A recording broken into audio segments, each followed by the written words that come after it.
नमस्कार, मी प्रतीक पुरी. सध्या आपल्या महाराष्ट्रातच नाही, तर संपूर्ण देशात पंजाब असेल, कर्नाटक असेल, उत्तर प्रदेश असेल, हिमाचल, बिहार सगळीकडे, पंजाब वगैरे सगळीकडे मोठ्या प्रमाणात परिस्थिती निर्माण झालेली आहे. पाऊस मोठ्या प्रमाणात येत आहे आणि लोकांना त्याची झळ जास्त बसत आहे. शेतकऱ्यांना जास्त, कारण की शेती सगळी पाण्यात वाहून गेली आहे किंवा पाण्यात माती, रेती मिसळलेली आहे. गुरंढोरं वाहून गेलेली आहे. परिस्थिती फार बिकट आहे. तुम्हाला त्याची कल्पना आहेच पूर्ण. मी काही वेगळं सांगण्याची गरज नाही. मी इथे एक आवाहन करण्यासाठी आलोय. हे आव्हान सर्वांना आहे.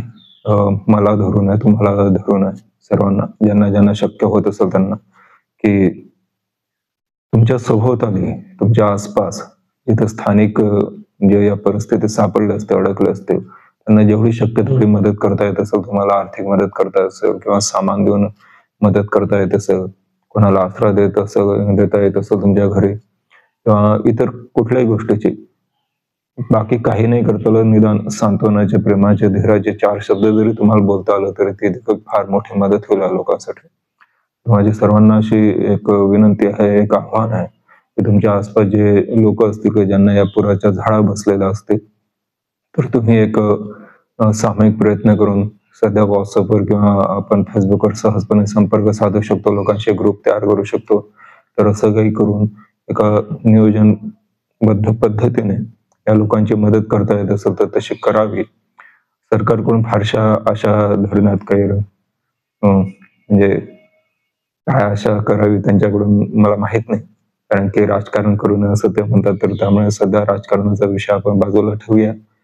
पण आपण लोकांनीच आपल्या लोकांची मदत करणं गरजेचं आहे. आपले शेजारी-पाजारी जे असतील, मित्र असतील, तुम्ही माहिती घ्या. आम्ही देखील आमच्या पद्धतीने काय करता येईल ते बघू आणि तुम्ही देखील तुमच्या पद्धतीने काय करता येईल ते बघा. लोकांना स्वतःही मदत करा, इतरांनी त्याच्यासाठी प्रेरित करा.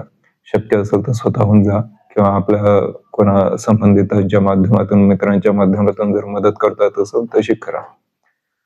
आपण हे एवढं तरी दाखवून द्यायला पाहिजे, की आपण सर्व लोक या लोकांच्या बाजूनं आणि ते एकटे नाहीये. जेवढी मदत होता येईल, करता येईल तेवढी आपण करूया. धन्यवाद.